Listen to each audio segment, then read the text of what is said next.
Hey friends, I'm Ridham and you are watching on the fly, and this video is about this weird looking plane or this design is very much weird.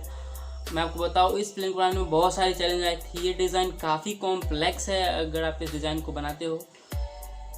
Raw band में ये design उतना अच्छी तरह से काम नहीं करता, ये बहुत ज़्यादा हैवी हो जाता है, तो इसको मैं और लाइट बनाने की कोशिश करूँगा। अभी ये मैंने फर्स्ट अटैम्प्ट किया इस डिज़ाइन को क्योंकि ये डिज़ाइन बहुत ज़्यादा कॉम्प्लेक्स है।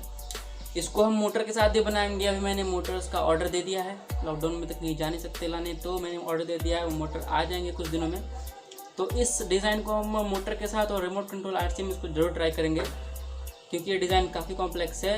हर एक प्लेन का डिज़ाइन एक नई चैलेंज के साथ आती है, तो चैलेंज को फेस करके आगे बढ़ना हमारे लिए वो सीखने के लिए काफ़ी अच्छी होती है। ठीक है दोस्तों, ये बहुत ज़्यादा important guy which is like and subscribe. आपने अभी तक इस वीडियो को लाइक नहीं किया तो लाइक कर दो, चैनल पर नए हो चैनल को सब्सक्राइब करो।